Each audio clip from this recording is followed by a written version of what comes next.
Hi, my name is Maria Harrison. I'm the Head of Safeguarding and Practice Improvement for Optalis, who provide adult social care for the Royal Borough of Windsor and Maidenhead. To help spread awareness for Safeguarding Week this year, we have opted to explore the theme Who Cares for Carers. Shortly, you will hear an interview between myself and a carer who provides support to her adult son. The interview focuses on trauma she has experienced as a carer and whether she feels she's experienced vicarious trauma. When the person you care for experiences a traumatic event, it can lead to those who care for the person to experience their own trauma. This is vicarious trauma. For example, if a loved one is assaulted in a supermarket because of their disability, the carer may want to minimise how often their loved one goes to the supermarket or out on their own to reduce the risk of this happening again. Vicarious trauma is when you can't stop thinking about the person or events, and it starts to change how you feel about the person you care for. It can also affect how you see the services and support around those you care for, and can often leave you feeling angry or sad about the situation of those people you support. I hope you find this interview beneficial to your learning. Please do share and help spread awareness. Thank you for joining me today, Teresa. That's a pleasure. Obviously, the aim of today is just to ask you a few questions about your role as a carer and how you support the person you care for and your experience of vicarious trauma. So please can you start off by telling us a bit about your relationship with the person you care for and your caring role? Yep. So I'm not a full-time carer. I'm a carer for my son, who's now a young adult. He's 27. He lives in a residential care home, but he visits home frequently, and then I'm his full-time carer when he's at home with us. He requires 24-hour support throughout the day. He has PMLD, he's non-verbal, he's a wheelchair user, so he needs full assistance with all his activities of daily living. And for those that don't know, can you tell us a bit about what PMLD is? Yeah, PMLD stands for Profound Multiple Learning Disabilities. So it means really he's fully dependent on assistance for all his choices, really. He has severely affected cognition, so he needs help to make sort of basic choices, and he has severely affected communication skills, so he has no formal communication, and it takes somebody to know him very well to help interpret his body language and his vocalisations, which is how he communicates.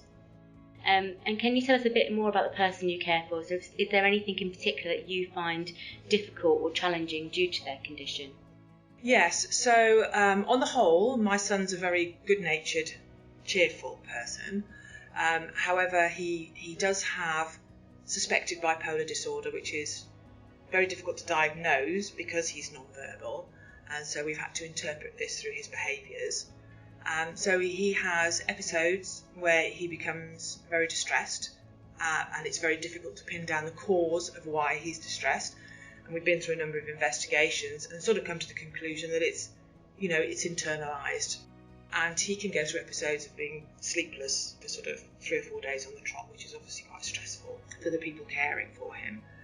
And it's also extremely stressful for him. It's very difficult to see him in a distressed state and not know how to help him.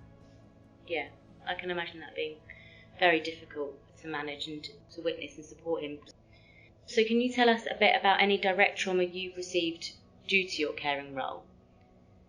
Yeah, I mean, I can think of a variety of traumatic things I would consider to be traumatic.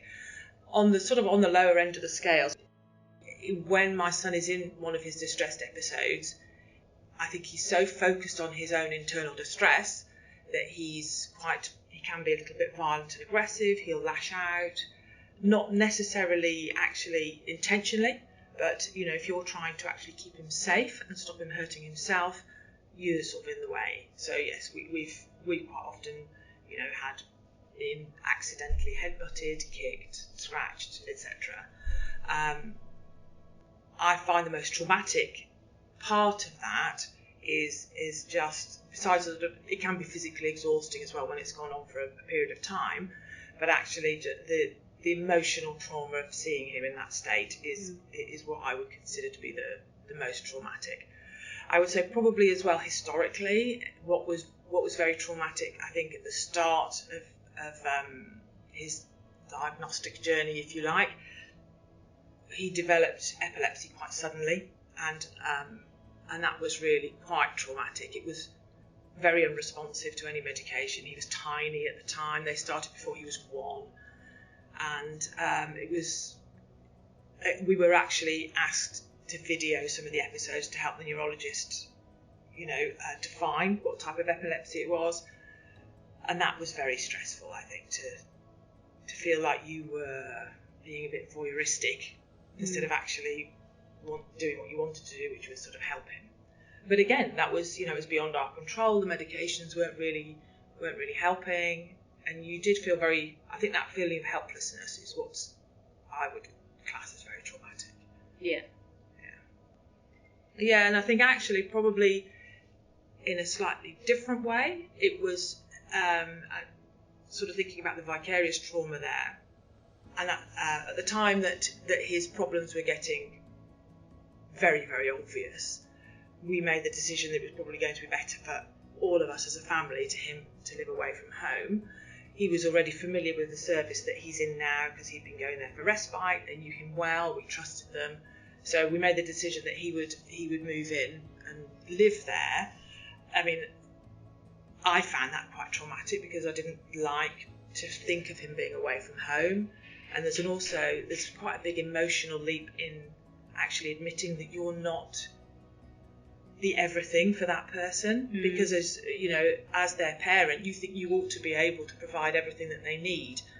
And I think I have other children as well, so that experience of them becoming adults and you being able to let them go and make their own way in life is hard as a parent anyway. But when you have a severely disabled young person, the urge to protect them makes it much harder really to allow them to grow into adulthood without you, which is what they need to do. And logically you know that, but it's actually really hard to allow it to happen.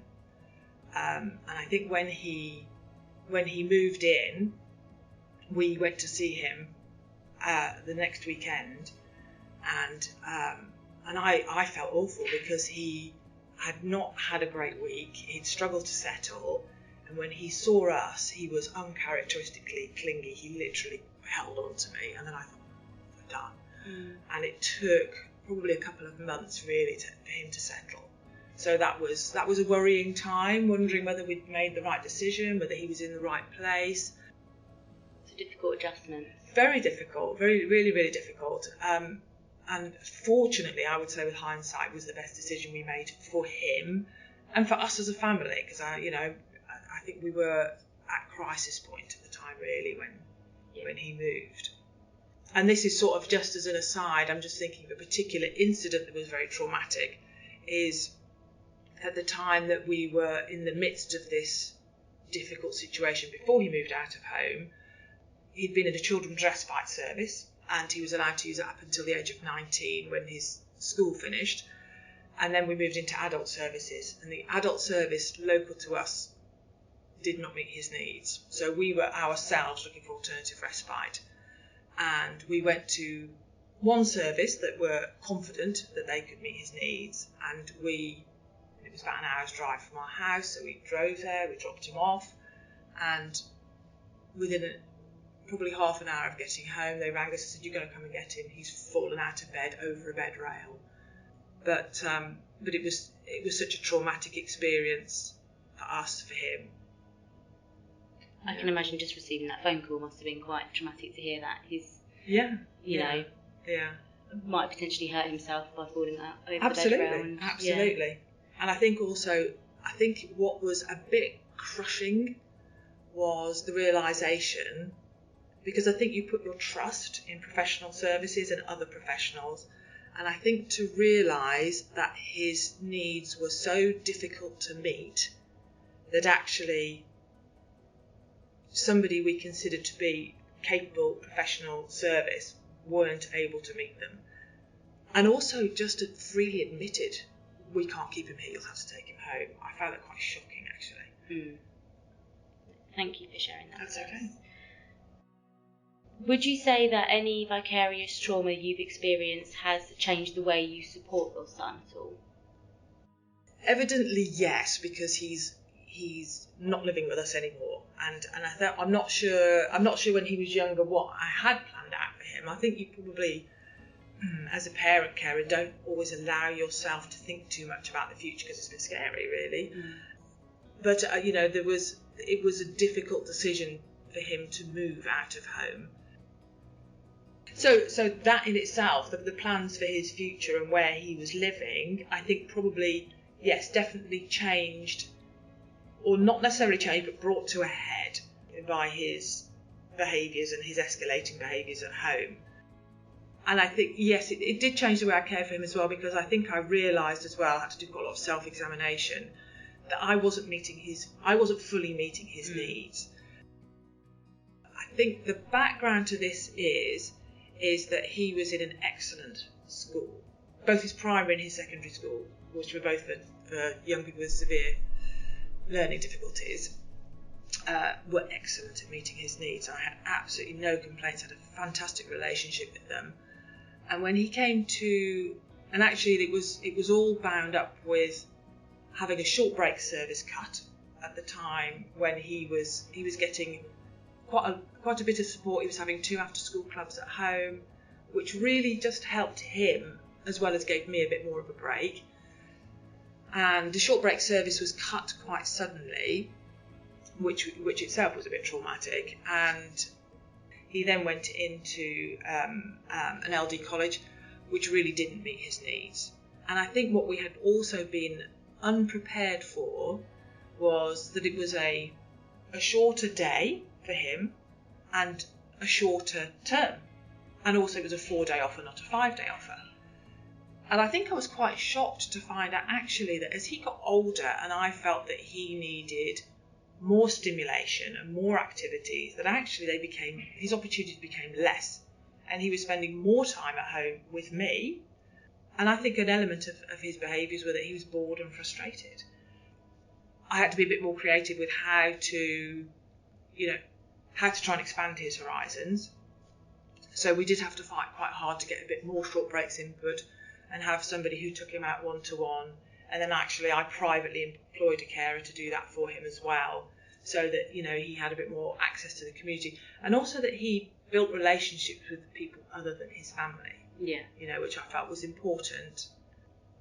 But it definitely fed into the decision about him leaving home. And it also, sort of aside from this, it sort of motivated me to become very involved, to advocate for other parents. So I chaired a parent carer forum for a number of years, because I felt strongly that services had let him down in some respect. Having gone from really, really excellent services for most of his educational life, I think the last part of it was very disappointing to me, and it made me really feel that the local authorities weren't aware necessarily of what issues were facing some young people at some stages in their lives. And I think I just felt it was very important to get those issues out into the open. So would you say the transition period for him going from children's services to adult services is quite a big difference? Absolutely, and I think it was also coincidentally at the time of the reforms. So it was when the 0 to 25 services came into being, but really nobody knew how to set one up, how they were going to run. So, we had one in name only, and really made absolutely no difference to the young people, who were within that service.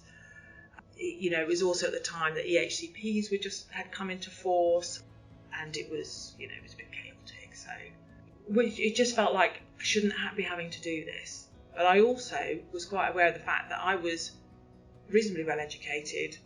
English was my first language. I met so many parents who couldn't navigate the system because they might have been recent migrants to the country, or that they were so overwhelmed by their caring role. My son's needs are high and complex. I know parents whose children's needs are higher, and I would ask them for their opinion on stuff, and they didn't even have the mental brain space at the time to give me any feedback. And you'd sort of say, but we're trying to help we're trying to help parents as a whole build services and create better links with the local authority. And it was just like, can't help. Just don't have the capacity to contribute. It's the emotional capacity, isn't it? No, absolutely. Yeah. Yeah. So what help did you receive at the time? I think I've got a large family, so my family were extremely supportive. I think emotionally as well as actually, physically. So I've got siblings who, have helped look after Luke at certain times, or just taken him out for the. Again, I think the parent carer community that I belong to, just talking about things with other people, sharing experiences, is hugely helpful. I did get a bit of additional help from short breaks. I think what was a little difficult as well is there was a very high turnover of social workers as well. So you would feel like you were building a relationship and having a bit of advocacy from a particular social worker, and then they would leave, and there was lots of locums, and that was a bit difficult, and it just sort of brought me to the conclusion that, well, if I want something, I'm going to have to go out and sort of do it for myself. So in terms of when we needed respite for him, and then when we needed a residential placement for him, I obviously did quite a lot of research to find the placement where he is now. So there was quite a lot of self-help, but I think at least I felt that I was given the opportunity to do that. Is there anything or anyone else that you think would have made the situation better for you and helped you in that situation? Yeah, I think actually, I think the short break service at the time that we were struggling was really poorly run. And one of the things that the Parent Carer Forum did was firstly to bring that to the local authority's attention, but then also we, after quite a lot of knocking on the door, did get involved in both the shaping of the 0 to 25 service, but also in the relaunch of the short break service. There was quite a lot of good co-production there, actually, so that was helpful. But I think the help I could have got was perhaps additional access to the community for him would have been really helpful, and actually better information throughout the transitions process of what to expect going into further education and options for adulthood. Yeah. I think it was very much, oh, well, this is where we're going. There was really only one destination for him post-secondary school. It was, there wasn't an awful lot of help to get there. And I think continuity of social workers would really have helped as well. Yeah. Yes, definitely. I think that would always helps. I think having that continuity, because you've got that rapport with someone. Yeah. It sounds like when he was going through that transition, that's when you kind of lost that choice and control a bit of the support he was going to receive. Absolutely. And I think, as I said earlier, I had such an excellent relationship with both his primary and secondary school.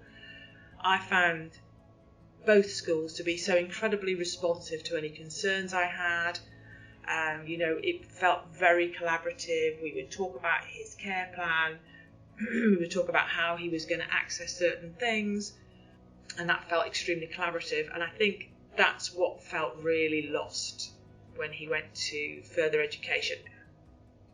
So moving on to safeguarding issues as a carer, how supported do you feel around safeguarding issues in your caring role? I mean, I do, partly because I have educated myself. I've done, I'm also a school governor, so I've taken the opportunity to do a lot of safeguarding training. I'm very aware of safeguarding issues. I'm quite aware of protecting my own well-being as a carer, so that I make sure that, I have the energy, the emotional capacity to be able to care for him properly, because I know I'm caring for myself. That's very tied in with making sure that I'm confident and happy with the care he's receiving when I'm not giving it to him. Because actually, if you're worried about the care they're getting, you worry about it all day. Even when you're not actually doing the caring, you're just worrying in their absence. So it's very dependent on having a service that you trust and are confident in. So, I mean, I feel like I've done a lot of it for myself, but I do feel confident. And I feel confident that I know how to examine any service he goes to make sure they're safeguarding him properly. So the respite service that I mentioned earlier, that was a big eye-opener for me, and made me realise I need to make sure wherever he goes, I need to be confident that they know how to safeguard him. But I sort of feel like I do that quite well. Yeah, I must give you some reassurance because you've done all of that research on what safeguarding is. It gives you the reassurance that he is in a safe place when he's not with you. Absolutely. And I know the questions to ask, and I know that it's important for me to maintain regular contact with the service he's in, to take nothing for granted, to check up on anything I'm worried about. But literally every time I have contact with them, I'm asking a question about something, or saying, this isn't 100% right. And, I know it's hard to get things 100% right, especially when every service has a staff turnover and every service has staff who are being trained. And you have to accept that situation, and you have to accept that there may be people who aren't absolutely expert with your child working with your child. But allowing for that, you still have to aim for that 100%, in my opinion, and to make everybody aware and to be aspirational in what you're offering people. What help will make you feel safe to continue your caring role?